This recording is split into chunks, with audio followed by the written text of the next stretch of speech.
Good evening, and welcome to Wrasslecast with myself, Pete the Metalhead, and my ever lovely co-host, L4DDarkVampRaven. Hello, how is everyone? Probably pretty good. It's a nice sunny day here, but it's quite bright. It's quite cold. Yes, we're doing this one quite rather early today. It's 5 o'clock in the morning at the minute. It really isn't, because if it was, I would not be up. Well, it's any time before 12 o'clock on a Saturday, Raven. So any time before that is basically 5 o'clock in the friggin' morning. Yeah, okay. Yeah, so, we usually do film these at 6, so we're doing it in the morning one because we've got stuff on and what of my birthday tomorrow, so yeah. So we should be covering Extreme Rules, which was, what's the date on that quickly? That was the 4th of the 5th 14, followed by Raw, which will be, hang on 2 seconds, which will be the 5th of the 5th 14, and then followed by Smackdown, which will be a review by me only, because there was someone in here that didn't watch it on the 9th of the 5th 14. So, yeah, hang on 2 seconds. So yeah, feeling a little bit better than what I did last week, but still got a very mangy throat.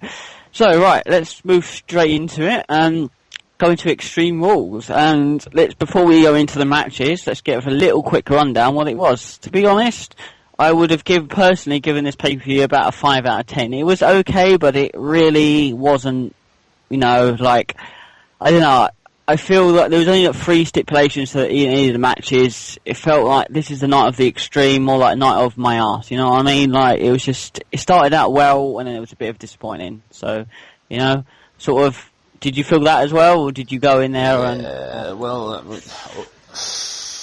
It's hard to explain, really. It is. So personally, I'd give it a 6 out of 10, but it's only 1 point difference. So yeah, exactly. So anyway, so let's go on. So we started out with the match I thought we had. We started out with Cesaro, RVD, and Swagger, which was the elimination style, and this was fantastic for an opener.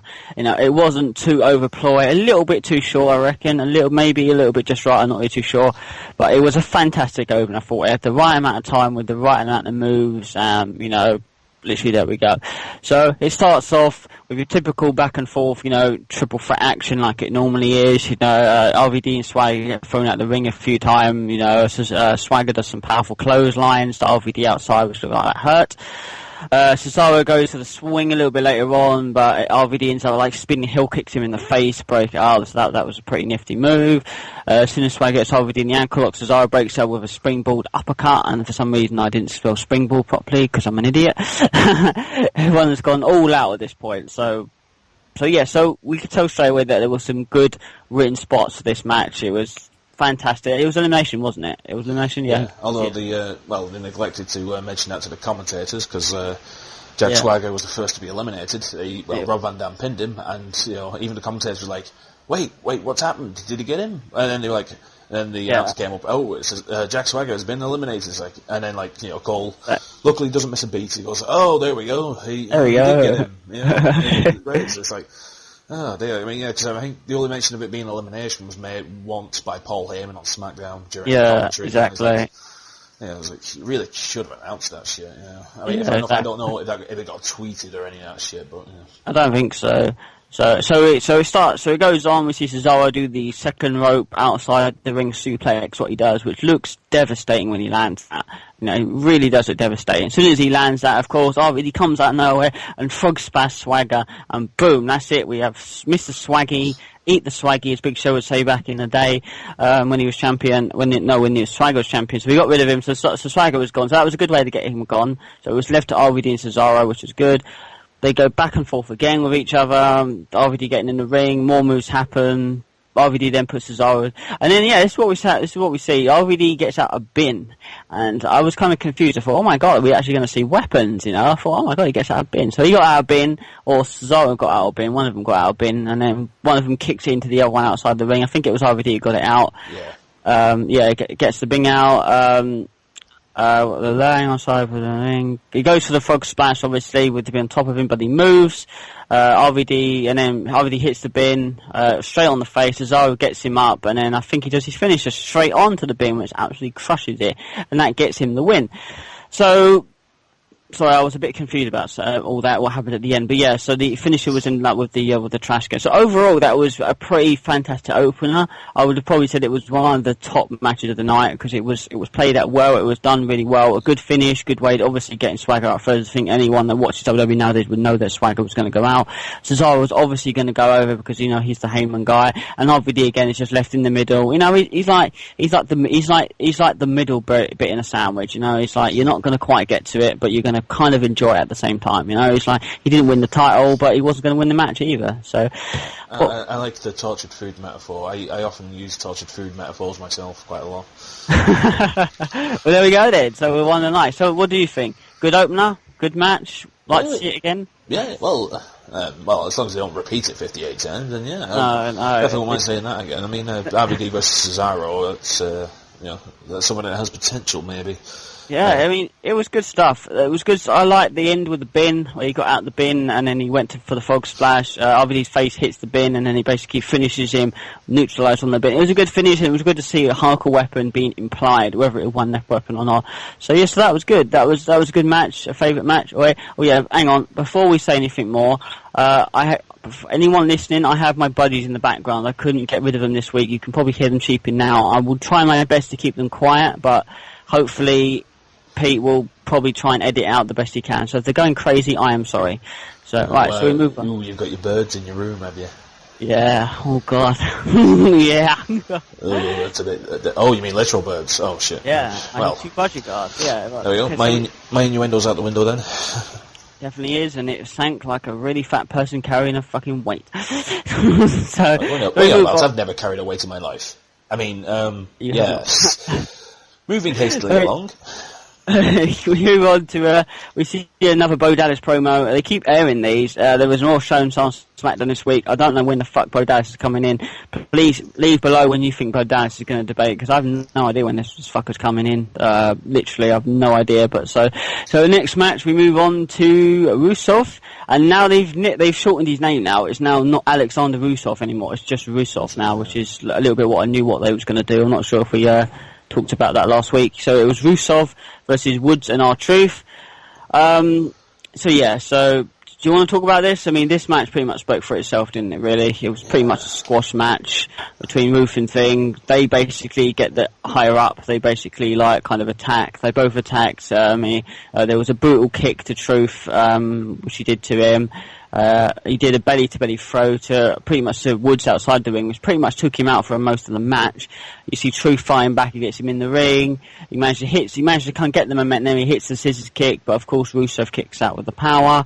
Comes back, basically Rusev crosses Truth with a submission, and boom. And after the match, he picks Woods up again and full way slams him outside the ring. Now, I was disappointed with this match because I honestly thought at least Woods and Truth were going to get a little bit of momentum going into there and have a little bit of look like Rusev was going to maybe have the lowest edge in this one. Wasn't going to lose, but at least come to a point. But he took Woods out for most of the match anyway, so it was just basically Rusev versus Truth. So I was disappointed with this match. I really was. I mean, Rusev will start losing in the coming months, but I know they have to put him over as some strong, Russian, if is he Russian? I think he's Russian. Was it Ukrainian, I believe? Ukrainian, yeah, I think so. There's this beast. Yeah, he is. He's a good wrestler. He's a really good wrestler. Oh, my apologies. He's fucking Bulgarian. I can't believe I forgot that. Yeah, but I mean, Lana shows the Russian president or the UK. I don't know. She shows some sort of president on the screen, but we're just offended. Vladimir Putin, which I thought was a really bad choice to do because WWE just recently launched this "Don't Hate" campaign. Standing up for discrimination against gay people and whatnot.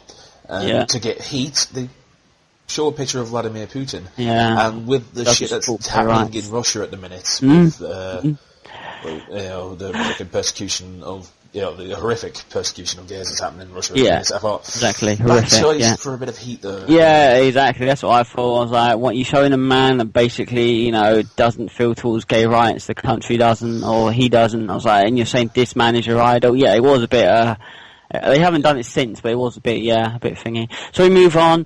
You go through. What was following that? well, actually, no. Before we go on, what did you think of that Truth and Alec Rusev match? Actually, it was open for a bit longer, at least. I mean, I'm just looking at it. That's what she said. I've got the time of the match here: 2 minutes 53 seconds. So like not even 3 minutes. Wow, you write down the times as well. Yeah. Oh no, I just happen to have the information handy to me. Oh, okay. Yeah. Thank you, internet. But it's. I mean, I was pretty funny because I was on a live chat feed on Reddit, looking at the match. While the match was going on, and then everyone was just saying, "Oh no, it's Rocky 4 all over again. They just killed Apollo Creed," because he knocks out Xavier Woods right at the beginning, and he pretty much like plays dead the entire match. He's like, "Oh no, they just killed Apollo Creed! Quick, throw in the towel, Lana." Adrian! It was pretty much Drago versus Rocky. Well, R-Truth in this case. Yeah, absolutely good reference. Hilarious. It was. But as you said, there's nothing I can say to the match because you hit the nail on the head with that one. It's short, not too sweet, but Yeah, it was. I was expecting a little bit more. I was expecting at least Truth and Woods to get out, maybe a kit of canes and try and beat down, Rusev to try and get. But so I was disappointed. But I mean, it was a squash match at the end of the day. So what are you gonna? It's like open up. It's like trying to put money into a grabbing machine at Butlins. So no, how many pound coins you put in, you're never gonna win the bloody thing. You know what I mean? So it's the same with this. You don't expect something big because you're gonna get something so small, and that's what she said. Right, so move on. What do we move on to? You can tell about this. Bad News Barrett versus Big E for the IC title. It was the culmination of the entire whatchamacallit. I was going to say King of the Ring tournament, and the entire tournament that's been going on for the IC number one contendership for the past few weeks. It was yes. I thought it was a bloody good match. Yeah. It was a bloody. It wasn't a good match. It was a bloody good match. Just show that we're English a little bit more. It's a bloody good match. It wasn't amazing. It wasn't good. It was just bloody good. It was just bloody good. So anyway, but like Jack says, it was a good match. It was a really good worked out match. It really was. It was kind of shortish. I thought it was going to go a little bit longer. Actually, you can tell me. Actually, how long did that match actually go on for? Let me just have a look at my notes here. I'm lying. Not my notes. I didn't write it down. It's 7 minutes 55. So about the length of a medium raw kind of match, basically. So what was it? Do you know, or do you not have it in front of you? Because it felt like quite a short match to me. I just said that, so 7 minutes 55 seconds. Oh, 7 minutes. Sorry, you cut out. Okay, 7 minutes. Yeah, so it wasn't. I suppose it only felt like it was 5 minutes to me. But again, that's what she said. But I mean, it was a goodish match. It probably could have gone on longer. But I mean, oh my god, so many references I'm throwing out now. Sexual one.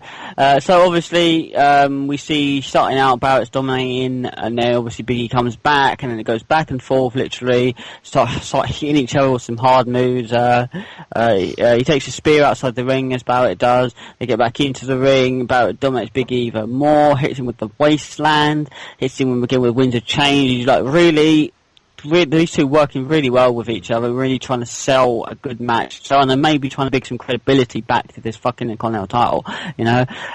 Big E goes to the big ending. Of course, Barrett counters off the ropes, goes for the does he do the flying is it the flying ball hammer? Does he he does, he runs off the ropes and then he hits some flying ball hammer out of nowhere, and of course Wade Barrett then wins the Intercontinental title. Now I'm going to say this, was it obvious that Wade Barrett was going to win the title at Extreme Rules? Well, I'm going to say yes and no, because they wouldn't put Wade Barrett win in a tournament if they wasn't going to give him an outcome. So that's for sure. So it was kind of obvious. But two, I don't know. Big E, good wrestler, good-ish champion, I suppose. And if anyone remember last time, Wade Barrett's IC title run wasn't exactly what you would call good, was it? You remember that, Michelle? Barrett's IC title run last time? It was good. It was terrible. They juggled it. No, they juggled it with the Miz pretty much for a while. He was like Dean Ambrose. He hardly defended it. So that was my opinion, So he comes back, he ducks it, hits the flying ball hammer, and we crown a new champion.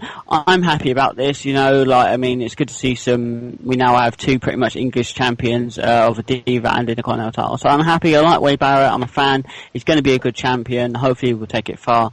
So yeah, that's what I've got to say. You got anything more to add to that? It was a good match. Oh yeah, it was a good match. You're saying hopefully Barrett will get a decent run because Big E didn't. I mean, I can't even remember the last time he defended that thing on pay-per-view. I mean, because they didn't do it for WrestleMania. I can't remember. I think because they were both. I think not Bad News Barrett, but he was involved in that 30-man battle royale. Yeah, that's true. And I was just like, come on, it's WrestleMania 30. You're not even going to have the IC title on the line. Oh, well, then, the US title was on the line either, so you know. Well, yeah, who gives a fuck about the US title though? Yeah, let's be honest. No one. It's the new European belt, you know. Yeah, exactly. Oh my god, I'm not going to have this European belt conversation again. It's gone over twice now. Yeah, but it's the European belt. Yeah. So yeah, I mean it was good. It was a good end. I like the end with the flying ball hammer, and I'm not pissed off that Big E lost. Big E was a good champion. It was one of his first major belts. So well done, Big E, and hopefully maybe he'll get it back. Sooner rather than later, but maybe not. But we'll know. We move on to Adam Rose promos. Oh, I need to talk about Adam Rose on Raw. Oh my god, it was just it was good and bad. It was good to see, but the crowd were just so dead, like, during Adam Rose. It was just, anyway, we'll get to that. So Adam Rose promo says that he's going to, obviously, next up, Monday Night Raw, and so so obviously you've seen that. So we get the fourth match, which was probably the match everyone was looking forward to, and I know Michelle was looking forward to this, and so was I. We get the Shield versus Evolution. I thought for a fourth match they're kind of putting it. I thought this was going to be on before the cage match because the cage match was such really disappointment in my eyes. So yeah, we see the Shield versus Evolution, and now this was awesome. This was everything I wanted it to be. There was no weapons involved. I was a bit sad about that. I thought there might have been some weapons involved, but yeah. So this was fantastic. This was nearly as good as the Shield. It didn't beat the Shield versus the Wyatt Elimination Chamber. That was awesome. And I think you was watching wrestling by then because that was an amazing match. It's a shame we didn't cover that. Well, actually we covered WrestleMania, but we didn't cover Extreme. You saw that match, didn't you? Elimination Chamber, Shield versus Wyatt. Yeah. Cool. I saw it under a haze of extreme drunkenness, but yeah, I did see it. Yeah. Even better, man. You probably enjoyed it even more. I mean, the match was great, let alone being intoxicated, So, anyway, so it was nearly as good as that match. I think people would agree with me it was nearly, but it wasn't good, but it still held up. So the match starts out, it was out of control, obviously. It was everyone fighting, everyone just attacking, ref thinking, come on, get everyone back in the ring. So we start the match off, some good solid work between both of them. Seth Rollins again, he's just such an amazing wrestler, Seth Rollins is. We're passing back and forth stuff. Every time Batista gets in, they all boo him. The audience are going boo, and they just don't like Batista at all. Yeah, it's gotten to the point now. I actually kind of slightly feel bad for Batista. I mean, when he came back at the beginning of this year, that was a big controversy and shit with the whole Daniel Bryan stuff going on. But now it's carrying on. It's like that guy's not getting over anytime the next 2 years. Yeah, exactly, man. I mean, that's probably why it stuck in me. I mean, there's this thing, is he leaving now? Apparently he's supposed to be leaving after Extreme Rules. I don't know, dirt sheet alert, well, Oh, yeah, he was. Another dirt sheet alert. Apparently he's staying on till Payback at least, and then he's buggering off. Oh, really? I doubt it. That's what I've heard, but... no, that's what you've read. Oh, yeah, the Smackdown aired the first Payback trailer, actually, and all it is... In fact, I'll talk about it then, but it's bollocks. It's shit, pretty much. I should probably not swear so much, but yeah. So the match is pretty. You can swear all you like. It's the internet. Well, yeah, I know, but I mean, just if we have like just because WWE's PG doesn't mean we have to be. No, you massive cunt. I know. I'm just saying, if we got some younger listeners, man, they probably don't want to hear profanities. We want to attract fans of this from all ages, not just people that are over 16. So yeah, you massive cunt too. But so the match is pretty back and forth. It's pretty just a normal average 6-man tag match until then. Like the Shield getting control, Batista getting Evolution getting control. So towards the end is when it really starts to pick up a little bit. Basically, Roman Reigns comes in, he starts dominating, he starts kicking everyone's ass, Superman punching everyone, picking everyone up, slamming everyone. the Shield triple powerbomb Batista, but Orton and Shield go triple powerbomb Batista because they're in their streak, but Triple H and Orton break it up. Yeah. Triple H hits the finish on Roman Reigns, but of course Roman Reigns kicked out, but I think he was pretty much weak before, he didn't get the cover straight away, so he kicks out of a pedigree, and that's good for Roman Reigns because not many people get to kick out of that move, Orton hits an RKO on Roman, but Dean breaks it up. Oh my god, it was just too much. I couldn't even write all of this down, Evolution go into dominating mode. They take Dean and Seth and they throw them into the crowd and over the barrier, so they're fighting amongst the crowd now. Dean runs over both commentating tables and manages to jump on them, so that was pretty awesome. Crowd at this point are chanting, "This is awesome," which I knew they would at some point. I think they chanted that, at least that's what I thought I heard.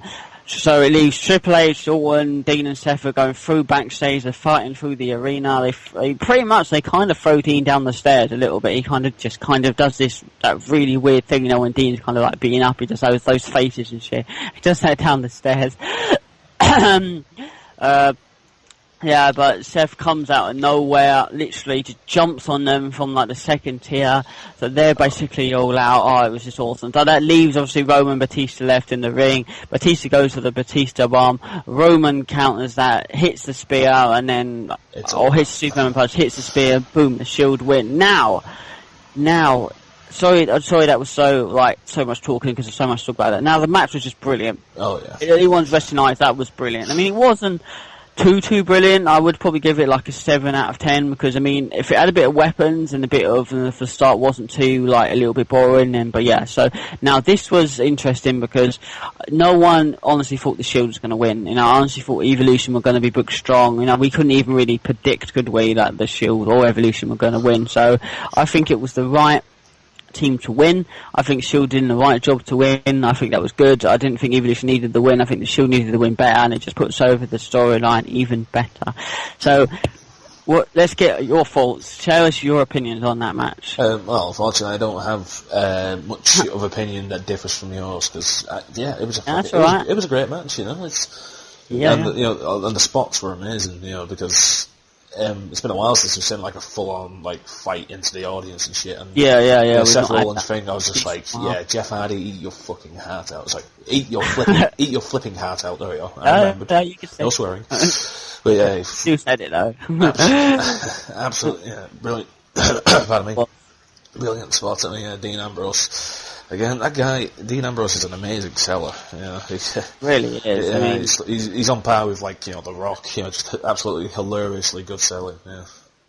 He really is, exactly. He sells really well. So do you like the Shield one? Do you think that was the right move, the Shield winning, or do you think maybe Evolution should have won? Definitely. I thought Evolution would have won because Dirt Sheet Alert, we assumed that Batista was going to leave right after Extreme Rules, so I figure exactly. Book him a win or something. So if he stays on Payback, I'm guessing they're going to have another match up then. I don't know if it'll be a straight 3-on-3 kind of thing, or if they'll have single matches. Who knows? I'm assuming Payback will probably just be another 6-man tag. It might have a stipulation in it, but I'm assuming it'll be another 6-man tag. It'll be cool. It'll be good to see. I mean, the interesting way to go would be have a tag team match with Rollins and Ambrose and Orton and Batista, and then then a single match between Reigns and Triple H, because they're obviously going to eventually give Reigns a giant fucking push, and if he. Well, I'm not sure if he'll win against Triple H, but having a single match with Triple H that'll skyrocket him up there. Yeah. Yeah, exactly. That's what I mean. Yeah, I mean, we could see. I mean, as much as we like to see, we just had a triple threat match anyway. So why let's get a normal tag going and maybe a singles match going? Why not? We don't need to overdo the greatness of it, do we? We don't need to overbook everything here. So what I mean. So I mean, you're right. Well, yeah, because I mean, they have that amazing 6-man tag match. If they just try and copy that again for the next pay, exactly. I mean, they're not gonna out copy everything they did. Exactly. It's weird because I was watching the Undertaker, the Triple H fight, Thy Kingdom, My whatever the fuck. What's Triple H's new DVD called? Thy My Kingdom or something? I don't know. So I was watching Triple H's new DVD the other day. I was quickly talking about it. Yeah, it's a good DVD. I watched it on YouTube. It's a good DVD. I do have it on Blu-ray. It was a good DVD. It was good, but the one point he was saying was that when it was at WrestleMania 25, and they had the Undertaker and Shawn Michaels match, and they it was so brilliant, and then they were backstage thinking, shit, we have to try and top this, but they knew that they couldn't, and they were like, at the same time, like, great match, but fuck you, and obviously, the crowd were kind of dead during Triple H and all in WrestleMania 25, but I mean, it was to be expected, so it's kind of the same kind of applies here, so it's just. Well, not really, but yeah, I understand we should probably move it forward, maybe to a thingy. Right, move on, 5th match, you can talk about this one, because I did not really like this one. Yeah, this was such a big letdown for me. If anyone's ever listened to any of our podcasts, they know I just basically, I'm trying to think of a PG way of saying this, I gargled down Bray Wyatt's penis. That's not really a PG way. Well, there's no swearing involved, but basically, I absolutely love Bray Wyatt. Absolutely amazing character. Every promo really he does, I basically just fall in love with. This match was built up so brilliantly with the whole stuff on, past week's Raw with all the children in the mask singing. He's got the whole world in his hands. Absolutely amazing build-up. Match itself, it was just really bad. Yeah, it was just boring. Ring work was just meh. I don't know what it was. It was a case of just like they were just having an off night, or it was a case of just Cena's not going to put Wyatt over looking good. If he's going to win, he's going to make the match look shit. On purpose. Yeah, exactly. So I mean, it was a disappointment. I mean, the ending was good. I like the ending. I thought the ending was quite good, realistically. Like, I mean, obviously, it was obviously a voice box, and the kid just obviously, was singing it. There's no way the kid could do that voice. And then it was obvious. It was fantastic at first, and then it would have been fine because it was really pushing the limits of just like, this is going a bit too far. I don't mean in terms of like, it's too much, that's a bit too much for PG era. I just mean, you can do something too much and it just becomes crap because they followed it up. Yeah. They take Little Johnny, as they call him, backstage, and then they do a backstage segment with Little Johnny, and it's like, oh no, you should have just not, just walked out the arena with the kid, and that sounds wrong. Would have been just, but it would have been just okay as it was, the ending. I mean, it would have been. Yeah, they kind of, I say they writ that a little bit too wrong. I guess. I mean, like, I don't know who was right in that match, but I mean, I just felt it. Like I said, with the backstage segments, that's when it just killed it because you could hear the kid talking normally, and they try and put the voice changer over him again, and it was like you could hear the audience laughing at it. I kid you not, I was watching it on the network, and you could just hear the fucking audience just like ha ha ha. It's like, oh no, they really screwed the pooch on that one. I mean, I like the basic idea of an ending that they tried to do. They tried to obviously, they tried it. You got to give them credit for trying. I mean, it wasn't like. Wasn't too bad, I'll give him an A for trying, but yeah, I mean, it was, I like the concept of the idea, but when the idea, it was one of those things, isn't it, where you write an idea down on paper, and you think, okay, this looks good, and when you go and it comes through on the day, you think, wow, okay, now, it's one of those things that, it looks good written down, but when you have it out in front of you, it's probably not the best thing to see or do, you know what I mean? Like, I'm sure you probably get that when you're doing Pete the Metalhead, you probably write stuff down, you film it, and then maybe you're not happy with it, and stuff like that. So it was probably one of those things. The match was incredibly let down. The cage wasn't even used even that much during the match. Bray Wyatt ends up throwing him off the cage like fucking 3 times. Bray Wyatt spends most of the match dominating the match anyway, dancing with Cena again. The cage was hardly used. I think Bray got thrown into it once and Cena got thrown into it like 5 times. Cena keeps trying to escape and it's just like, oh. Henchmen, they just stopped they stopped Cena from getting, which I knew would happen, and we did say that in the prediction video that would happen, and of course it did. So Luke and Eric stop it. It wasn't too bad towards the end. It works off that Eric and Luke end up getting into the ring as well, so that wasn't too bad. Cena hits Bray Wyatt with the AA off the second rope, which I thought was quite cool. So obviously Luke then breaks up the pin. Cena goes out the door, but Eric stops Cena leave him. They lay him out on the so Cena takes out Eric Rowan on the cage. Cena takes out Luke Harper as well. So all that's left is just take out Bray Wyatt. He goes to walk out the cage, so the lights go out, and then basically they have Little Johnny, which is obviously a rip off the Little Jimmy. I think they just can't be asked to name names, so they just take just little names, niche. Yeah. So yeah. Well, I must admit though, like you say, we've gone on about the end of the match. Because it was just like, oh, there we go, everyone's laid out, fucking Eric Rowan's just, hanging off the top of the cage looking stupid as fuck, and it was just like, oh, there we go, Super Cena wins, lol. And then he goes out the door, I'm like, oh, fuck no. Oh. And then the spot comes up, and then I fucking literally shivered, because I creeped the living fuck out of me, when it just goes to black, and then that voice starts. I was just like, what the fuck is this? What? I think that was the idea, really. Yeah. So the Wyatts are taken out. Roman's on the cage. I think Luke, I don't know what happens to Luke Harper. I think Cena gives him an AA or something. He takes him out. So all the Wyatts taken out. Bray Wyatt's taken out from the second rope AA. So all the Wyatts are down. So all it does is Super Cena. All he has to do is walk out the door. So it goes to dark. The lights come out, and we see the kid with a demon voice going, "He's got the whole world in his hands." So Cena's all like, what the fuck, man? He turns around, takes his sister Abigail, and then Bray Wyatt obviously steps out, and obviously, I was going to say he started pleasuring the kid. That was really wrong. I was he was pleased with the kid. Pleased with the kid was the word I was going to say. He was pleased with the kid. And, he smiles at him, and they walk up the ramp. They walked up the ramp. Sorry, I was looking for the word please. Sorry about that. And then the match ends. So, the match was kind of disappointing due to this hadn't really... The cage came into effect, obviously, at some point. I get the idea, but, if you're going to make it a cage match, at least fucking use it a little bit more often, It's just like... And take away the fucking pin and submission rule, because what's the fucking point, really?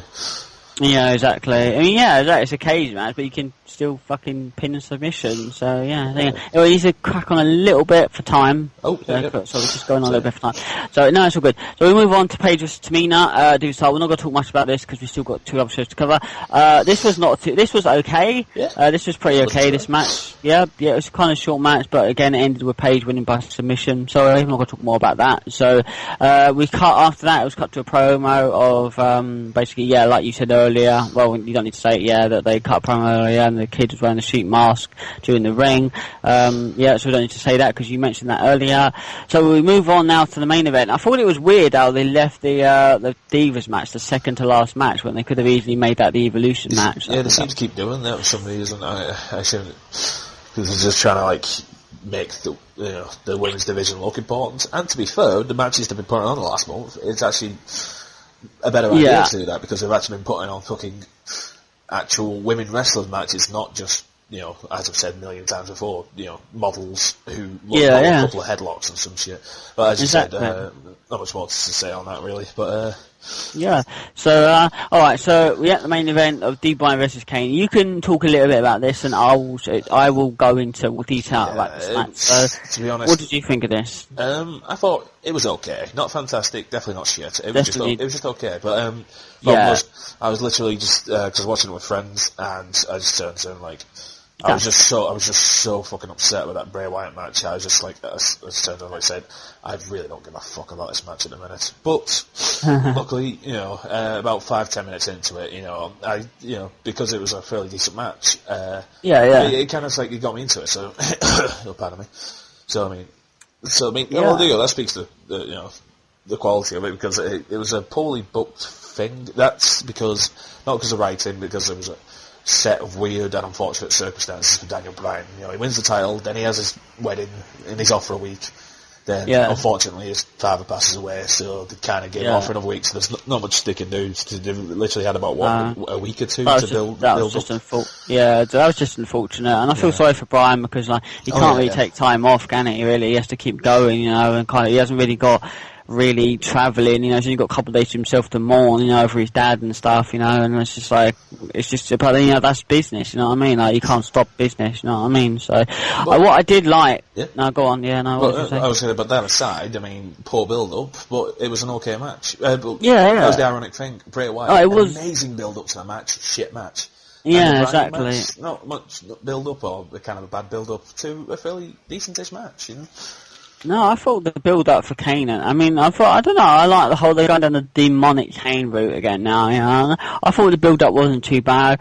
What I did like was the flaming table. I thought that was, and no word of a lie, I said this even before the match started to Michelle. I said, the only way to get this match over is if they have to light a table on fire to send Kane back to hell. And they actually did it. And it was funny because as soon as he lights the table, he gets on the ring and then 2 seconds later, he jumps straight back into it. So it was quite... The funny bit for me was the guy with the fire extinguisher. He puts Kane out and then like you can kind of see Kane. Yeah, it's like Kane's like, okay, I'm out now. He just keeps spraying. It sprayed way too much. It just kills the concept. So what's the point? You just everyone's in. Oh my god, flaming table, and now the guy's going crazy with a fire extinguisher. You know, so what the fuck? Kane had to get back into a ring just to escape the fire extinguisher. I think that was the real opponent for Kane in that match, the fire extinguisher. Yeah, exactly. So I feel to a degree that it felt a little bit rushed towards the end. I mean, it ironically ended 15 minutes before.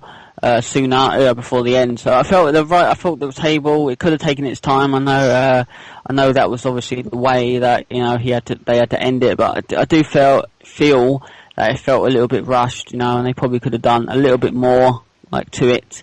I don't know, man. I mean, I felt like all he did is lit the table. He jumped in the table. He got on the ring and took the knee. He could have I know they did the whole ending of Daniel Bryan had to send Kane back to hell to beat him, and I like they did a flaming table. I like the idea that we're in a PG TV and they still did a flaming table. Regardless of it didn't. I mean, it was on fire, but the middle bit didn't even look that much on fire anyway. I mean, it was like the sides are up, but the middle bit wasn't. So Kane still jumped through it. So there was really no need for the fire extinguisher because I doubt Kane burnt himself at all really when he went through that. You know what I mean? So, and if he did, then fuck it. That's part of the business. You get paid, but I like the fact there was even a flaming table. I got excited, I marked out, it was good. PG era, and we're still seeing flaming tables, as far as they even allowed that. So that was what I was happy with. The match itself was only okay. It wasn't great, it felt a little bit sloppy in times, it felt like the weapon.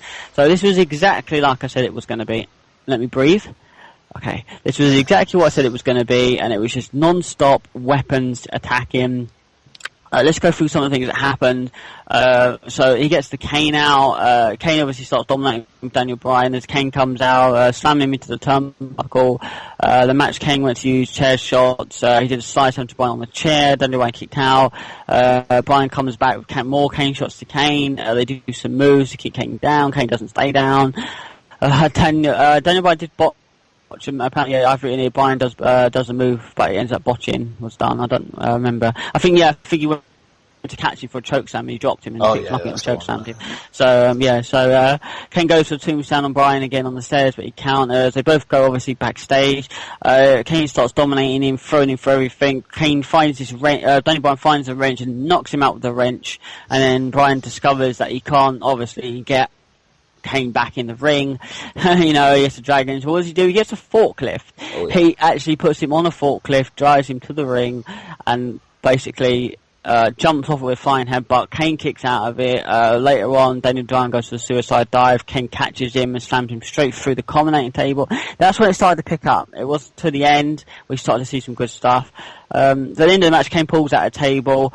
And I'm thinking, right, and as soon as he pulls out that fluid, I was like, yes, we're going to see fire. It wasn't the best flaming table ever, but yes.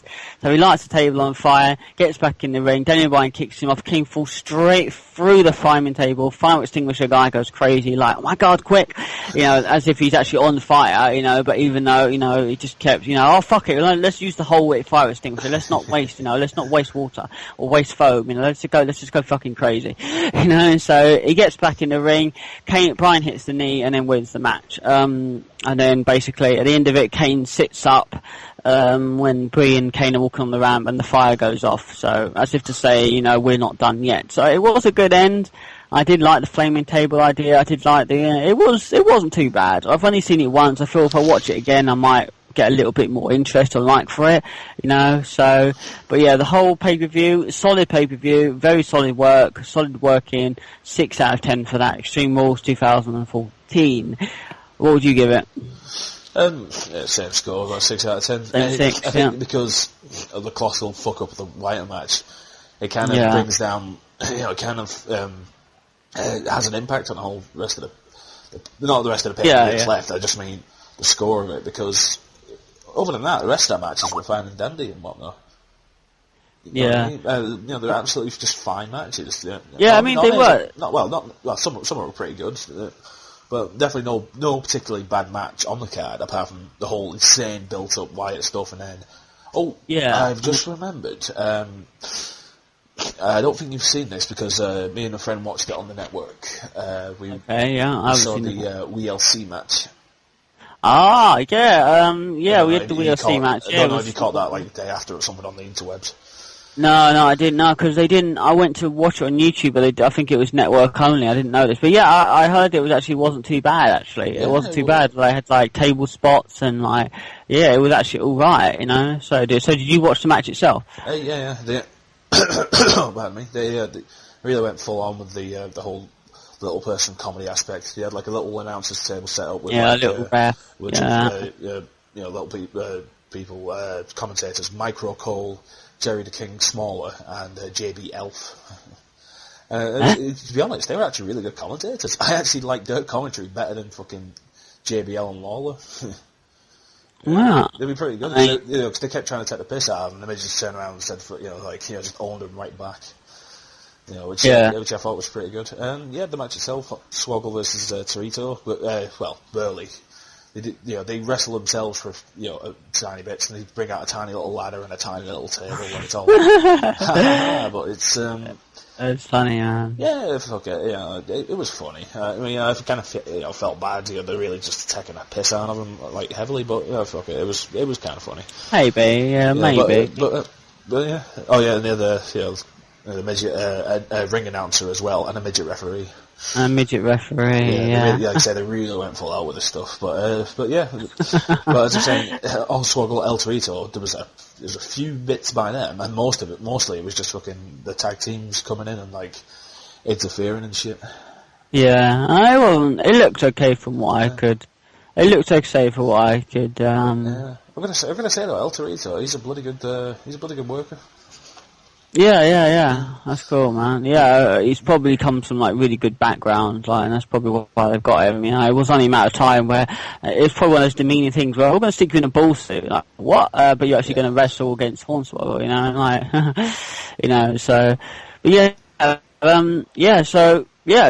So that match wasn't as bad as we thought it was going to be, realistically, did we? So, yeah. So anyway, we need to move on to the Raw the following night.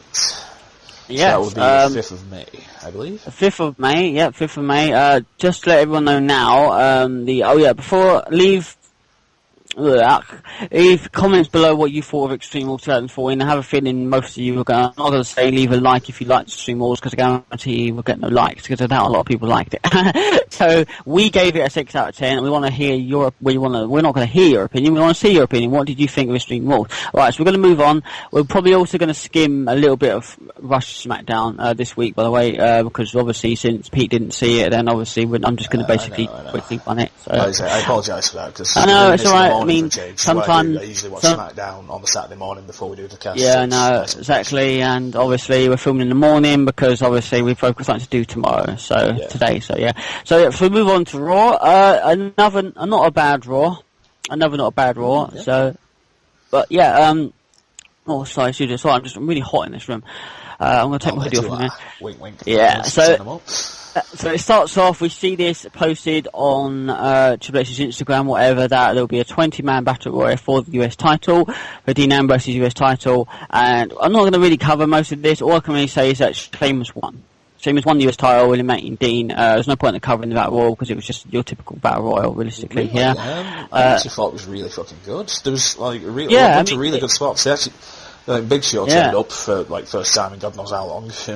And he did some really great spots with him, and he did a fucking choke slam to Mark Henry, and I mean a proper one, not just like, because Mark Henry's a big guy, so every choke slam just kind of knock him down a bit. No, he did picked him up and just fucking slammed him down. I was like, my God, that was. I mean, it was a good battle royal. Yeah, I'm not gonna lie. I actually preferred this battle royal to not that the 30-man battle royal at WrestleMania was bad, but I actually thought this one was slightly better. Yeah, well, the one at WrestleMania was alright. It was still actually one at WrestleMania was quite good. Actually, the ending was quite good. Yeah, I mean, it was your typical battle royal, so there's no point in But yeah, you're right. Not You much hit more it to now. say. Just had good spots here and there, and that's all I can say. Yeah, exactly. So it wins through. So Sheamus ends up winning it. So Sheamus, the United States champion. So on the point, I think that's good because obviously it's about time Dean Ambrose dropped the title. Whether dropping it to Sheamus was a good thing or not, I don't know. Maybe at least it's giving Sheamus something to do. I do think he's worthy more of the world titles, but obviously now since it's only one, obviously they're going to keep him out of the picture. So yeah, it's alright. So after he lost, and obviously Dean Ambrose is like furiously frustrated, which comes out and says, "You got lucky last night at Extreme Rules, but your luck has just ran out. Tonight you'll be facing the Wyatt family tonight." So we get the Shield versus the Wyatts again. I'll probably say I'm not going to say the worst match that they've had, but this one definitely, they've had probably about 3 matches, and this one would probably be the lowest match, I would probably say. So, in my opinion. So yeah, move on to Adam Rose promo, said that he's here tonight. And my God, was he here tonight, considering the crowd just fucking, we'll talk about that in a minute. Okay, so we do a second match on, Paul Heyman again on commentary. I don't know what it is with Paul Heyman, he just keeps mentioning this thing about Streak and Brock Lesnar. I don't really understand it, to be honest, but, I don't know, I'm sure it'll make, he keeps going on about his client broke the streak or something, something like that, I don't even know. Yes, I'm being sarcastic for all the dumb people that are watching this podcast. Yes, I know, he says it way too much, so we move on to RVD versus Cesaro. And what do you think of this? I thought it was okay, this match. Yeah, it wasn't bad. Yeah, it was a really good match. It was just like, you got 2 excellent workers, RVD and... RVD... No, I was going to say RVD's really bad these days. He's not. He's just doing the same stuff he was doing 10 years ago, which is fair enough. Yeah, he's getting there. Yeah, exactly. I don't think he's terrible, so I think he's good. It was just, I think it was a good back and forth between the two of them. Exactly. Because obviously you have RVD's high-flying style against Cesaro, extreme physicality. I thought one of the best parts of the match was, what would you call it? He gets him in a side lock, and then picks him up, gives him a slam, and then without letting go of him, gets back up and does the same slam to him, just deadlifts him, just like... Oh, you mean, the kind of, when he hangs him by the stomach and kind of, the kind of like the, I can't remember. I want to say sidewalk slam, but I know that's not a sidewalk slam. No, it's not a sidewalk slam, It's just a side in the title, Forgotten it, I'm going to Google this now. While he's Googling that, and I can hear you typing as well, so you are Googling it. Okay, so it wasn't a bad match. It was a little boring, if I'm honest. I thought it was, could have been a lot, literally niche. Okay, cool. I had some good solid work in, as obviously you stated already, and of course back and forth with RVD, dominating most of it. Cesaro comes back again, then it goes back for RVD. Cesaro basically ends that with RVD's coming out, get momentum in, Cesaro ends that with a brutal, how Cesaro does his uppercuts is just so awesome. How he sells that uppercut is just so good. So he ends with Cesaro, with the uppercut, hang on 2 seconds. Right, there we go. RVD gets his foot stuck in the turnbuckle, realistically, not realistically, obviously storyline he does, and then, so he's in a tree of woe, but Cesaro just keeps punching him, so the ref ends up DQing him, because Cesaro keeps, basically, so shit kind of end, realistically, but I suppose it's putting over more, Cesaro is more of this dominator. I think maybe he's trying to become a heel, because everyone still likes him, so, yeah. Did you find out the name of that move? No, I'll look it up longer now because I'm obviously still in the middle of the podcast here, so I don't want to take 5 minutes out to go search. No. It's all good. I'll find out eventually. So obviously RVD wins by DQ, but I think Cesaro's trying to get heat on him, so he just beats RVD down in the turnbuckle. No Swagger coming out this time. Thank God. We move on to the Wyatt family. They're in the ring. Bray Wyatt is cutting a promo. Pete's already jizzing probably at this point, as soon as he, heard them. It was a bloody good promo again. Luckily, I was kind of cacking myself because I thought, please don't bring out Little Johnny because any momentum Little Johnny had died with that extra thing from Extreme Rules, where the audience is laughing at it. So it's just like, luckily they didn't do that. They just had Wyatt come out, do fucking fantastic promo as per usual. Yeah. Goes on without. Yeah. Can't really. They did another fantastic promo on Smackdown about fire and how it burns and stuff like that, so that's good. So they come out about telling, Cut Spraying about how Cena telling everyone that Bray's message is wrong. Thank you very much, Mish. So I just got some more and Cena can't save the kids, and that Bray Wyatt can. and that his message is more powerful than he thinks, and people should listen to him. And he just starts basically singing, and he just basically starts singing, and then the promo ends. It just really is such great work, that is. I mean, hang on 2 seconds, just get some water. There we go. Yeah, I mean, obviously Bray writes everything himself. I don't know what he has to be in the right mindset to do this. I don't know what he does, but he just gets in that mindset and he just goes, and it's just, it's awesome. So, move on. What do we move on to? We move on to... It was Cody Rhodes versus Ryback. And I actually put Cod Rhodes and not Cody Rhodes, so... Cod Rhodes, so I'm just going to call him Cod Rhodes from now on. So we move on to Cod Rhodes and Ryback. Now this match was shown on the Raw recap on Smackdown. This match was okay, actually, not bad. I'm actually seeing quite good work out of Cod Rhodes and Ryback, actually, because it's been a while since Ryback actually had a decent, solid match without losing or just dominating without looking like he's botching. So this was quite good. So Ryback basically dominated Cod Rhodes for basically most of the match. Cody picked it up towards the end. Was looking to get the win with a disaster kick. I think he ended up hitting it. Cody went up to the top rope. Axel went to stop him, but hit Goldust into Axel. So obviously it looked like Goldust had basically lost Cody. Cody lost his footing, which basically led to the shell shocks, and basically, Ryback got the win.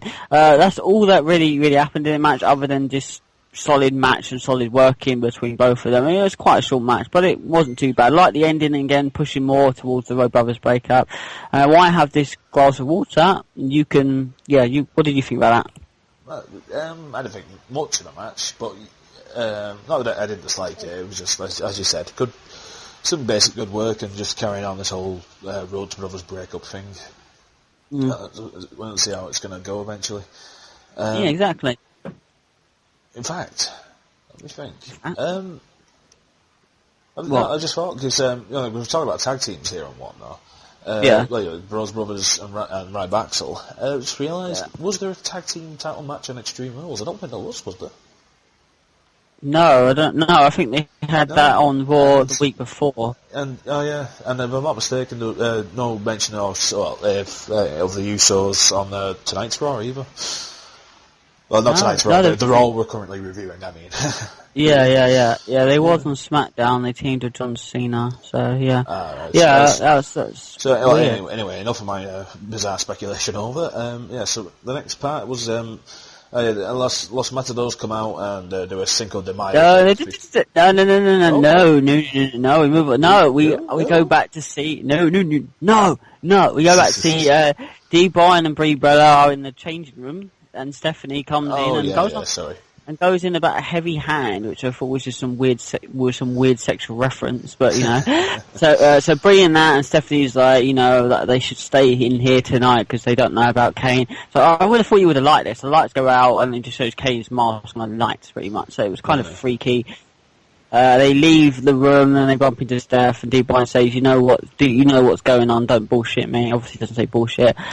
She claims that she doesn't know what's going on, that she can't control the demon Kane, which basically sounds like she's been fucking him behind the tree, she's backed him on it, and she can't control him. And basically she tells him to go get in their car and get out of the arena. So, yeah.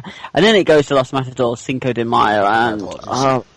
that's alright, no, I don't sometimes forget a thing. So they got Cinco de Mayo, they're handing out cake, sweets and shit, whatever, I'm just gonna skim this. 3B come out, they try and make peace, Hornswoggle takes the piece, shoves it right back in Ultrito's face, 3B attack them, but they get their asses handed to them. Yeah, that's it, done. Right, next one. So there's no point talking about that because I think it's just shit, realistically, this whole thing, I know it gives Los Matadors something to do, but they're talented wrestlers and they shouldn't really be feuding with people like 3MB. 3B itself is bad because I feel so sorry for Drew McIntyre in there, but there we go. So move on to Rusev. This is the thing where we see actually his name was just Rusev this time, not Alexander Rusev, and instead of the weird words when he comes out now, now actually says Rusev, so again they changed him. So we see Rusev versus Kofi Kingston. Now this match was quite good. Now, this was a much better match for Russo than all the other matches that he has been getting. Oh, this was awesome, this one was. This was not awesome, but this was really, really worked. Really good, solid working from both people here. And I actually did like this, working between both of them. So obviously Russo dominates most of it like he normally does. Kingston comes back, starts the fights back, gets the one-up on Russo. So he looked like, oh my god, Russo's going to lose, you know? Russo hits some hard moves, of course. Kobe hits some hard moves towards Russo. Of course he hits back. Does that, catch side slam thing. Rusev Crush wins by submission. You know, so what do you think of this? I thought this match was a lot better than the ones he's been previously having with R-Truth and that. Oh yeah, definitely. It was with Kofi Kingston. No, yeah, not R-Truth is not R-Truth's bad or anything. It was Kofi's. Because I mean that's the dynamic you usually want to get with a big man, you know, who does squash matches. You want to get someone fast and quick and hard flying. So, I mean, yeah, exactly. I just thought this match was worked a lot better, you know, like, and I feel like him facing mid carders, you know, was just starting to be a lot. Hello?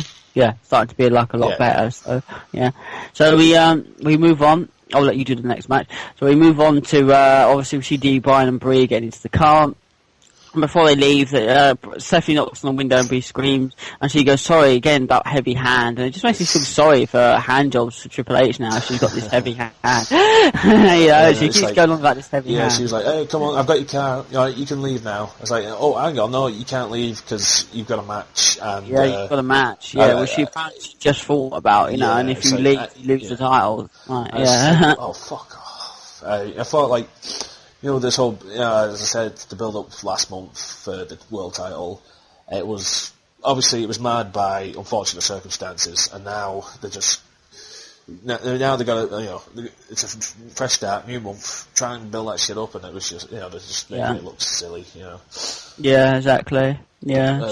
But that being said, Daniel Bryan goes out for the match, Alberto Del Rio, and it was a bloody good match. Yeah.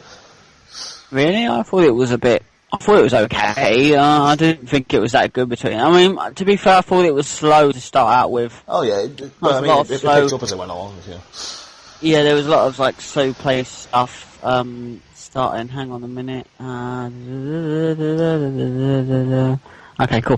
So there was a lot of slow play stuff, but he did pick up quite a lot actually. And these two again are good workers. No matter what people think about Alberto Del Rio, he is a good worker. He's always been a good worker. So it picks back up with some back and forth action. De Bryan in control. D. Bryan works on Del Rio's legs, obviously just the head kick. Del Rio works obviously on the arm because he's obviously Del Rio went for the kick, but Bryan ducks it. Then hits him with the yes kicks. Soon enough it ends with D. Bryan getting in the yes log and Del Rio tapping out like a little Mexican bitch. This match did have good solid work. So after that we see Kane's pyro goes off, but no music. So Bryan and Brie run backstage, and there's a car waiting. But of course, the car won't start. So this is obviously what's going to happen here. So I was thinking, oh no, the car won't start. So you lift the lid. Bryan lifts the bonnet. He fixes the car. You know, no experience of car fixing at all. Realistically, Daniel Bryan. He just had a match, and apparently he can still fix a car. You know, without no tools, he can just fix it. Puts down the lid, and then you see a cutscene to Kane in the back with Brie Bella. She screams. You know, Bryan gets Kane out. They go back and forth, and they get on top of the car. Bryan gets in the car, he drives away, Kane falls off the car. Yeah, I thought, when that happened, I was like, oh, bloody hell. Yeah, he was like, I know, he took quite... well, I don't think there was a crash mat there, but he just went like, oh shit, because when Daniel Bryan stops and gets out, I was thinking, shit, is he thinking, oh shit, I mean, he hit the floor pretty hard, didn't he? I mean, I don't think there was no crash mat place, so he looked like he generally hit the floor pretty fucking hard, so Daniel Bryan stops to get out, check on Kane, of course, what does Kane do? He sits up. I even see Kane falls off the car, which looks like it hurt. Kane sits up and Bryan drives away, and then Kane basically ends it with him smiling. So again, more good work, still carrying on even from Extreme Rules, more good Kane, Brie Bryan. They're using Brie Bella a lot now. With Bryan. I must admit, I thought the spot was okay. I saw Mick Foley posted on Facebook, because, you know, we're really good mates on Facebook, me and Mick. of course. But he posted like, it's like this whole thing with a car, it's like, you know, creative, you know, this is one of the ideas created, should have just, you know, not used ever. It shouldn't have seen the light of day. And he really hates it. I was like, I watched it and it wasn't bad. except for fucking Brie Bella just doing that annoying. It wasn't like terrified screaming. It was just like like like a nagging kind of scream. It was just kind of more like Like, fair enough, it makes sense. She's screaming when Kane's like in the car with her, and then he's like half a mile away. She's still like It's like, oh, for fuck's sake, shut up. So when it's like if you're in the hotel, like we were sitting down with a coffee, she's still screaming. It's like, bitch, shut up. And like, So what was going to say? You're gone. So if anything, that just I wouldn't say ruined it, but it definitely made the segment look crap. Well, she tried. So what? Worse, should I say? Yeah, worse. Or worse. But so what was Mick Foley going on? So was Mick Foley kind of slating the whole car thing and that? He was saying like, this is the optimal time for Daniel Bryan. This could be the make or break, time for him because, like bigger people, not bigger people, but like other people getting, big pushes like this can be, have been buried, even deeper by like bad angles like this. And it was just like, because Nick's got mad love for Daniel Bryan and shit, so. Just, fair enough. I understand he wants to do well because, because this could be, a lot of people keep speculating online. It's like, could this be Daniel Bryan? Is he just going to have a basic run, and then after that, is he? They're just going to take the title off him, and then that's it. Well, we'll see. Obviously, as I've said, last month, unfortunate circumstances. Let's just see if the booking for him gets better as it goes along. And, pardon me. We'll see it. I mean, it should do. I'll keep my trap shut because there's enough internet smacks out there. I don't need to add to it. No, I mean it's your opinion. That's why we're doing a podcast, is to get your opinion out there. Whether you agree with the people that hate or not, it doesn't matter. It's a good opinion. Thank you for sharing it. Right, so we move on to Big E versus Badges Barrett. Yep. And this is obviously the rematch. And you want to talk about this one? This was pretty good. I thought this was pretty good, the rematch. Again, both good working from both men. It was pretty much like their match at Extreme Rules, essentially, so I didn't really write much about it, because it was like Big E has a hard hit into the ring post. It genuinely looked like he crippled his shoulder, to be honest. Because you couldn't tell. Once he hit that ring post, he kind of looked like, you couldn't tell if he was acting that or not. Towards the end, Badges Barrett rates the eyes. Big E turns around, boom, basically, makes the eyes. He's about to go for the big ending. He drops off, ball hammer, boom, retains the title. That's all I can say about that. It was just like their match on Extreme Rules. Now, oh my god, we've got actually a funny thing here where Cole goes on about Mother's Day. Did you see this? This was hilarious. I saw bits of it.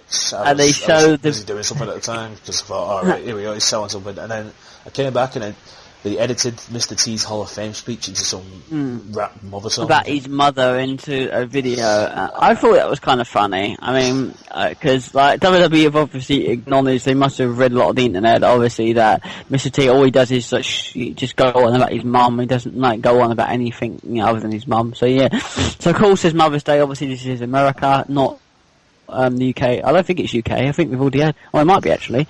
They have different Mother's Day, don't they, in the UK to the US? I'm sure they do, don't they? I don't know. Yeah, I think so. I can't remember. Have we actually had Mother's Day yet? I think we have, yeah, because we had I think it was in March. I think we have. Yeah, because I know Father's Day is in July. It's Father's Day that's coming up here soon. So. Oh yeah, sorry, National I'm a Cunt Day. I probably should say.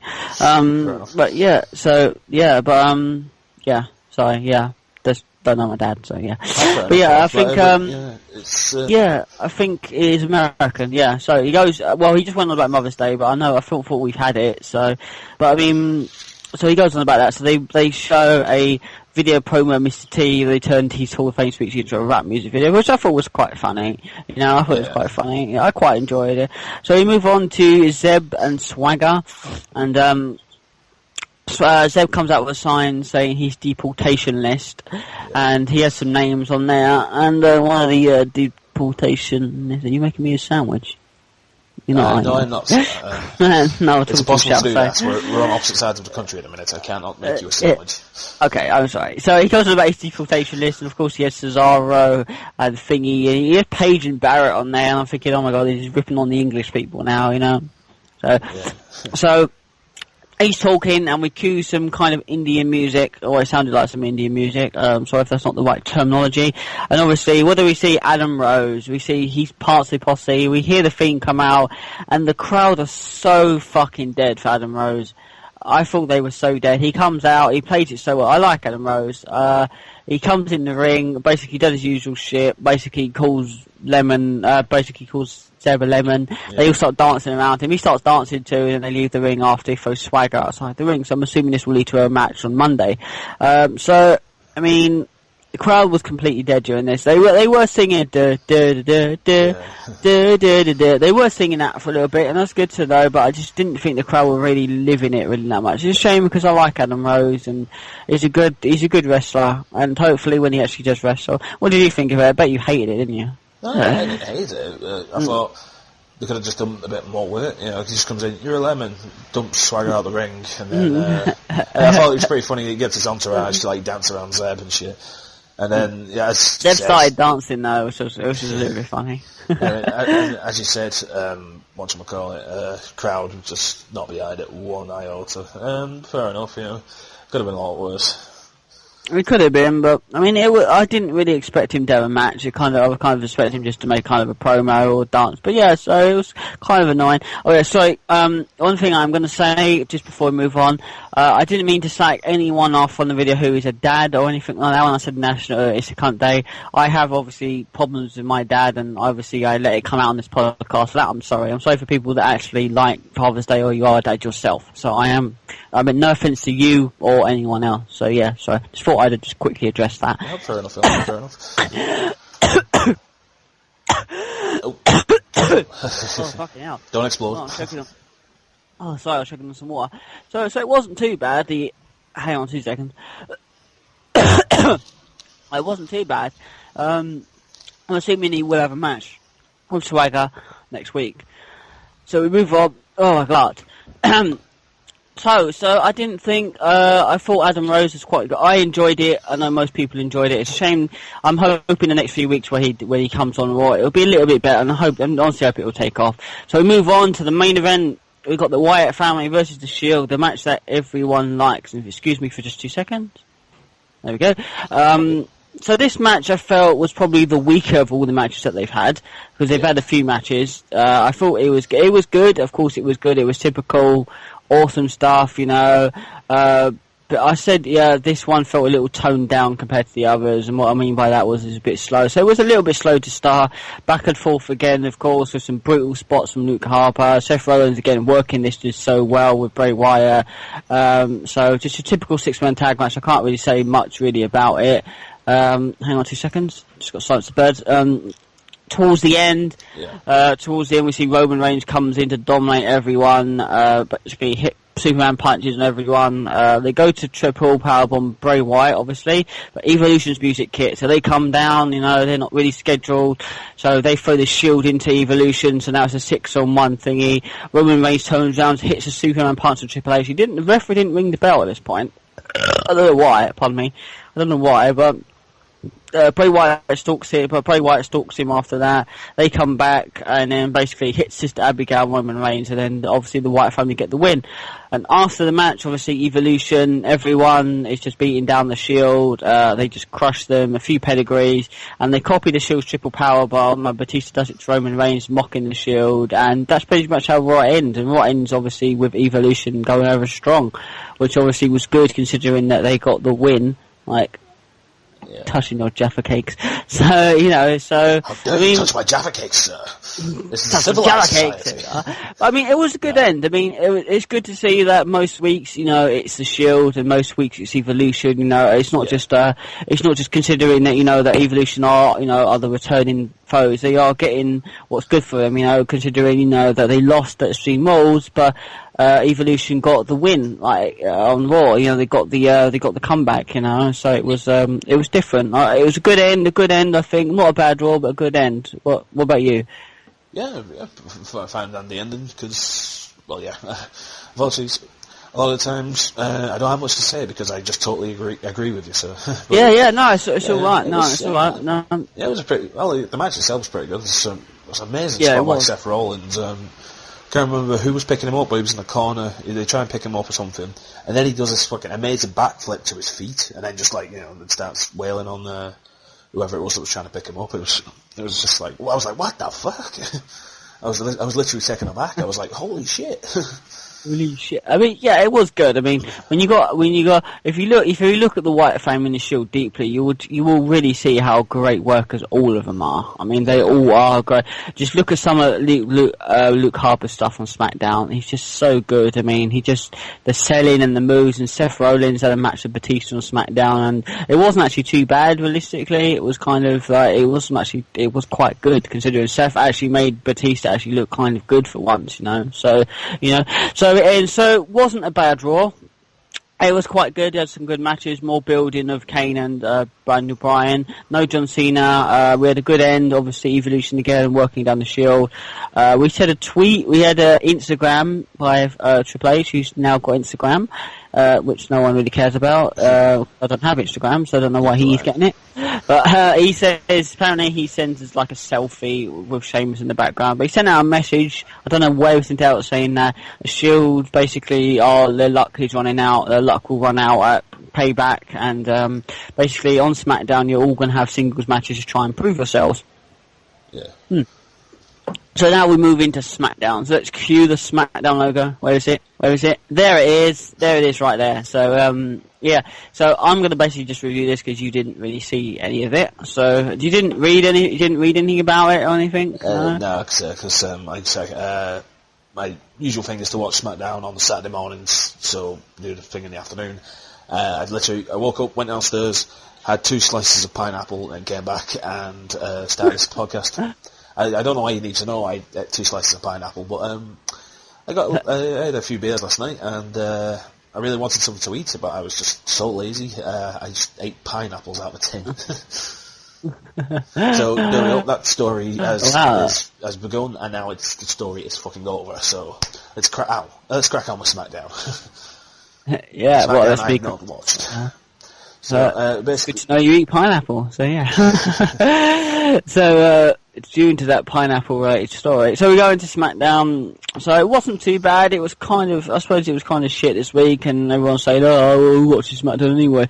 I don't know, why do I watch SmackDown? Maybe because I'm a fan, and maybe because I don't think I'm not going to be one of those fans that just watches Raw every single week. I know SmackDown's not the best. I know it's not the main show, but it's not as bad as people think it is.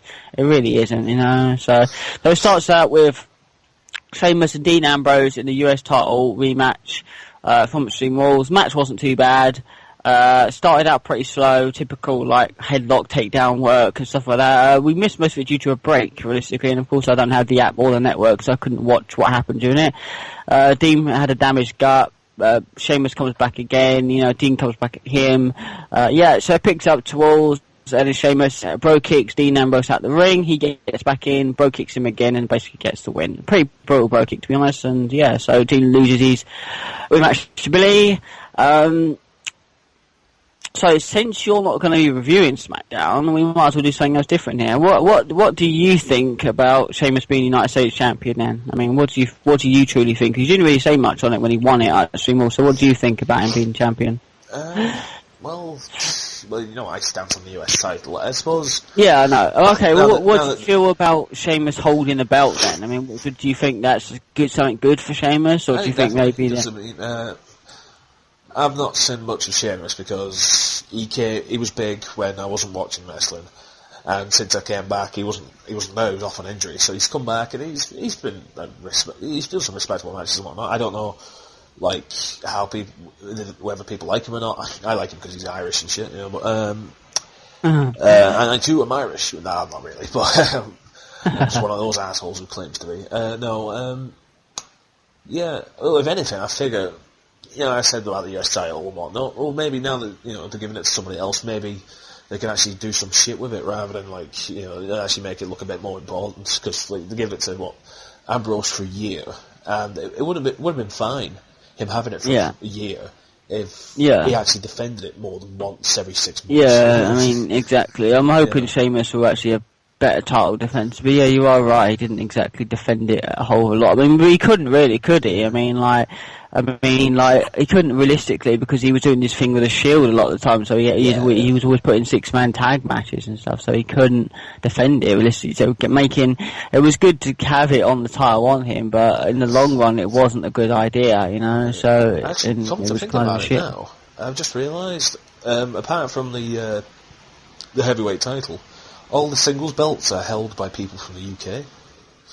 Yeah. Page English, Bad News Barrett English, Sheamus Irish. Yeah. It's like. Yeah, exactly. Yeah. So it's kind of all the titles are dropping to kind of UK people, you know. So. I wonder if they're going to set up some kind of British invasion angle or some shit. I doubt it. It'd be funny to see, but I doubt it. So, but I mean, it's good to see, you know, people like that caliber getting it. So we move on. We see Big E and RVD versus Bad News Barrett and Cesaro. A short match, considering this could have been a fucking fantastic match. So this was a short match. Just starts out with your normal tag team work, going back and forth stuff. Barrett ends up doing RVD's torn, but RVD spinning kicks him in the face, which is pretty cool. Nice. RVD spin kicks Big E by mistake. Bad News Barrett takes him out the ring, throws him into the ring barrier, and whilst Big E is stunned, Cesaro hits the finisher, and then they get the win. You know? So could have been a good match, but yeah, it started off quite slow. After that, we have a break with an Adam Rose, Bo Dallas promo. We have another break, and then we see Adam Rose promo. It didn't say anything. It was just typical. It was his first one. You know, this is my future ex-girlfriend. This is my girlfriend. I learned a long time ago, if you're going to have a good party, you need to get some little people. Which I think that's kind of, I don't know how to think about that. I'm not sure he's breaking the lines of being offensive by saying that, because he doesn't say the M-word. But I mean, like, I don't know whether... I just feel a bit weird when he said that. So he shows that promo. He doesn't say anything about being on Smackdown next week or Raw. It just has the logo. So I don't know why they're still showing these promos if he came to Raw. Maybe they're trying to boost him up a little bit. So when do you actually think Bo Dallas is going to come to Raw then? When do you actually think he's going to air? I don't know, but at this point, I don't care anymore. It's just like... Don't care anymore. Yeah, if they could just put like a date when he's coming, like even if it's in like a month's time, if you just say right, he's gonna, unless he debuts in the next couple of weeks, I suppose a good way to debut him would be at Payback or something, you know, on a pay-per-view. Yeah. You know, give him I don't know, a comedy spot or something. I don't know what his character is. You see, I don't watch NXT, but you should. I know he's a heel apparently, you know. But is he a comedy character or is he? No, he's a bit of just a bit of like a up himself kind of asshole. Yeah, a little. He's a bit of a. He's doing a weird. He does a weird gimmick. He's a bit of a weird guy, to be honest. I don't know, man. It's kind of hard to explain. You just need to go back, see if you can just watch some of his matches. You know, like if you can do, then you will literally like see. So yeah, so you can see. But I mean, it's a bit of a weird one. But yeah, but there you go. So I'm thinking he'll should debate soon, maybe before Payback or after. I don't know. They're dragging it out a little bit, but I'm not really too sure. Again, they need obviously time to fit everyone in and, you know, and stuff like that. So, you know, it's got to all work to schedule, you know what I mean? So it has to, has to do that. So yeah, which is obviously good, a good point. One thing to say, where the fuck is the great Carly nowadays? I mean, is he even still employed, you know? That's a good point. The last time I saw him was like, if my memory serves me, was October, and he was being swung by Cesaro. That's the last time I remember. I think he may have had a match too after that, but my memory's shit, so that's literally the last thing I remember. He was just being swung around. Do you ever watch Botchamania? Yes, love that. I've been watching it since the start. Like, there was about a year or two ago, I just basically watched like 200 of them, like, you know, in the space of a week. It was just so bloody addictive watching them. Oh yeah, they put that Cesaro swing of Great Khali, you know, swinging it around with Darth Vader, no, from Revenge of the Sith, and it's fucking hilarious. So basically, yeah, that's probably why it's stuck in my memory since. That's the last thing. He must have been at something else after that, but this unfortunately that's as good as my memory gets. Oh, just think of that. No. Oh, that's funny. Oh, that is funny, man. That's funny. Sorry, that's I'd link you to it, but I can't remember which number it is because there's 251 of them now. You know. I know. Kind of. They went so over with that. I mean, he's so famous now, isn't he? Like for doing those, you know. He's had so many problems. He had to make like fucking 8 YouTube accounts just to get them all on. All of them keep getting banned, and he's on the he has his own like website and like sort of stuff. So it's just weird, So really. give this podcast a like if you watch Botchamania or you've been watching Botchamania for a while, because it is actually fucking really good. So we move on, of course, to the typical match. We see Fandango and Layla versus Santina, Merlin, and Emma. And this is the first time we've seen Fandango in a while, because obviously he got powerbombed off the stage by the Shield a couple of weeks back, which I actually forgot. I forgot about that. I hate to create this. He was in the Battle Royale on Raw at the beginning of the week. Was he? Oh, was he? Yeah. He was in the Battle Royale on Raw? Okay. Yeah, I can't remember why exactly. Oh yeah, I think Ambrose eliminates him. He's trying to eliminate Kofi Kingston, and we assume there's going to be some Kofi Kingston elimination kind of spot as per usual. This kind of one, but not fantastic. And then Kofi's hanging on, the Ambrose just dumps Fandango out the ring off camera, and then he just knocks out Kofi. Yeah, so. He probably was. Yeah, he probably was on there, but the commentators mentioned him. We haven't seen him in a while, so he probably was in the Battle Royal. But I mean, he did get powerbombed off the stage by the Shield, so he hasn't been on Raw. So pretty much what happens, they wrestle, Lady gets the win with a roll-up. There you go, that's what I'm going to say. Yeah. And at the end, they got Fandango and Lady kiss on the stage. That's that end, so it was a bit of a weird one. So advertised to see Roman Reigns versus Mark Henry. Of course, this is your typical match, what it was going to be. It started out exactly what I thought it was going to be. Mark Henry dominated most of the match, making it seem like, where's everyone now, huh? Roman Reigns comes back, Superman punch, spear, over. So that was your typical match, realistically. Making it seem like Roman Reigns had a hard opponent and he couldn't win, and obviously he could win in like 3 moves. So there we go. So we see Los Matadores and the Ball, Authority versus Fiend Hornswoggle. Typical back and forth action between these two, and then just basically ends. With Osito pinning Heath Slater. Again, I'm not going to go over that because a lot of SmackDown was really quite dull this week. Raw recap is showing the Bryan and Kane what happened on Raw. And we see Seth Rollins versus Batista. Now, ironically, this wasn't too bad. This was actually pretty good, if I'm being honest. There was some good solid working between both people, considering Batista. And Seth Rollins, again, is just an amazing worker. He's just an amazing worker, and he was making Batista, I think anyone may or may not agree with me, he was actually making Batista look quite good. It was typical back and forth stuff. Batista was in control. Seth comes back. Batista goes. Seth comes back. Towards the end of the match, Seth goes for the jump on Batista off the top rope outside the ring, but Batista grabs him and slams Seth's face straight into the table. And it's really if you can find this on YouTube, go back and actually have a look, because that slam into the table looked like it really hurt. So Batista gets in the ring, and obviously Seth Rollins gets counted out because he can't get back in. After the match, Batista goes and grabs him, and Batista bombs him and then just taunts on the stage. So sending Seth a message. Good match and a good end. I kind of like that match. So it's been leading up. Oh, sorry, let me breathe. I'm now breathing.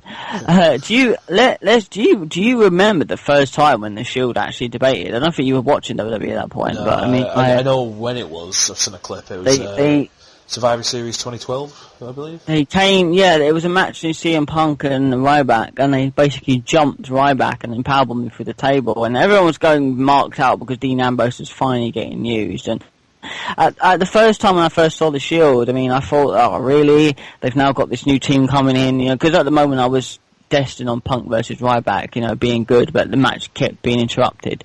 You know what I mean? So I was like, oh, now they've got a team. And I look at them now, it's just it's just so good, man. It's just so good. It's just, they just did it so well, is all I'm going to say. Yeah, well, when they debuted, according to that clip I saw, they didn't even have the costumes on, did they? They just had black shirts and just black sweaters and that, they wasn't wearing all the riot gear and stuff like that, so they wasn't wearing that. They developed that later on and shit. Yeah, and then exactly. It was good. I mean, they did work the shoe in well, considering what they are now, so it was good. It was honestly quite good, but at the time I didn't really like it. So we see the main event. We see John Cena and the ooh. When I see ooh, you say oh, ooh. Okay. Oh, whatever. Sorry. I'm still trying to process. John Cena versus the Usos? Did you say? No, John Cena and the Usos versus the Wyatt family. And this was a no, yeah, I know, it's a bit weird, isn't it? This was a fantastic match. Again, loads of fucking, I think my mic's going funny there, but loads of back and forth action. Harper taking control for most of it and doing these really good, like, dominating, like, kind of spots. Eric Rowan comes in. We didn't see Cena and Bray Wyatt kind of go at it. They were left outside the ring. Basically, the Usos and the other Wyatts basically fighting. Great solid work. It was this point when I was watching this match, I thought, when you look at the Wyatt family, you know, like, just really how talented they all are. Because, I mean, Luke Harper was in Ring of Honor, like, years ago. Eric Rowan, I think, was on NXT. He hasn't been around for that long, but they're just so good. So Cena doesn't really get tagged in, neither does Bray Wyatt. Bray Wyatt does come in, so Cena and Bray Wyatt have a fight outside the ring. Eric Rowan comes in. Usos basically jump on him. They all get taken out. It's just Luke Harper and Uso in the ring. He's running off the ropes. Luke Harper does a spinning clothesline. Bang! Takes the fucking Uso's head off. What a clothesline, and they get the win. And there was also a promo there, and I didn't write down before this. They did a promo about fire and saying it burns. And he goes, John Cena, if you want to mess with the fire, then you're going to get burned as well. And Luke, and it just does a close up of like Luke Harper's face, and he just says something like, "You're going to burn," or something like that, you know. So, it's just.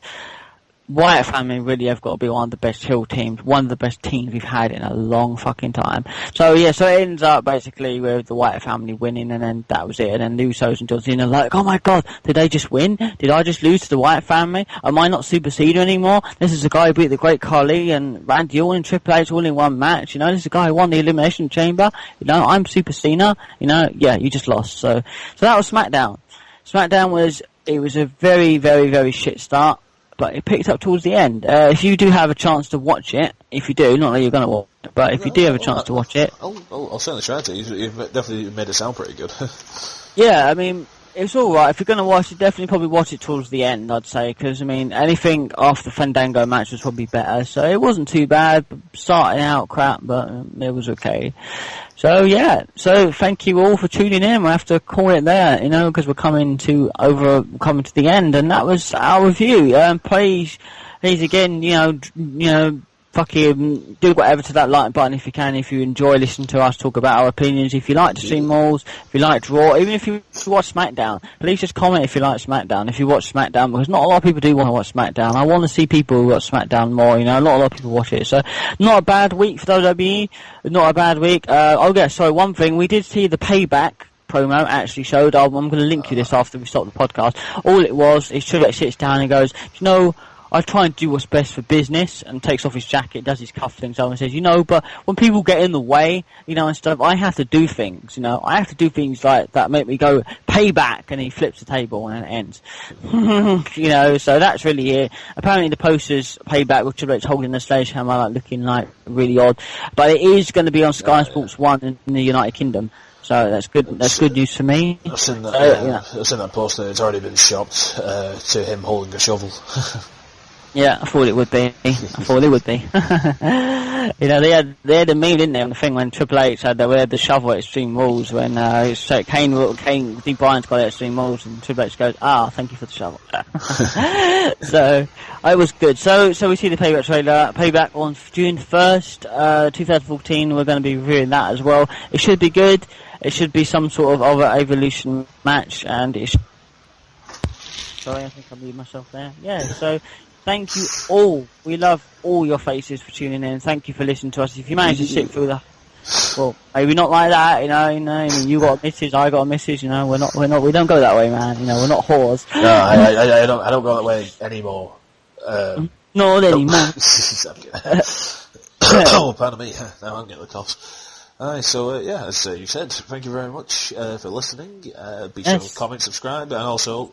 Because I'll be uploading this to my channel, and Raven will be uploading to his, so give us both some love, as he said. Yeah. Please do, because please do. Like, we get nervous, doing these. We both like wrestling. We love wrestling. We like to talk about it. So if you sat through it and listened to us opinion, please, I've got Twitter as well. You can get me on there. I've got Facebook, but I don't really give that out. I'm sure you're on Twitter, aren't you? Or do you don't like Twitter, do you? I have it for the purposes of promoting the videos and whatnot. I don't really use it that much for... okay, well, we'll put our Twitters down below, if you want to grab us on there, or if I can find... I made an account for mine, but yeah, you can do it or inbox us, but we're just two guys that love wrestling, and we want to talk about it, we just sit here, we appreciate all you guys, or anyone that listens to this at all. If you sat through the whole hour of any of these videos, if you've really listened from start to beginning, whether you agreed, even if you disagreed, I saw like the first video has some dislikes on it. That's fair enough. That's your opinion. But if they sat through it, we still respect them and we still appreciate all of you. So thank you for coming to episode. Is it 4 or 5? I believe it's 5, sir. Are you sure? 5. Episode 5. 5, sir. Sir. Sir me now, yes. Sir. You sirred me. So have a good time, whatever you're doing tonight. It's actually my birthday tomorrow on the 11th of May. This won't go up before then, it'll go up much later, so I'm going to enjoy my birthday tomorrow. So Mr. Pete, we will see, I'm not talking to you now, I'm talking to them. We will see you guys next week for Raw and SmackDown, and in 3 weeks' time we'll see you for Payback. So and just before we go, happy birthday for tomorrow, sir. Thank you very much. We'll see you then. See you guys. That was WrestleCast. Bye-bye. Bye-bye.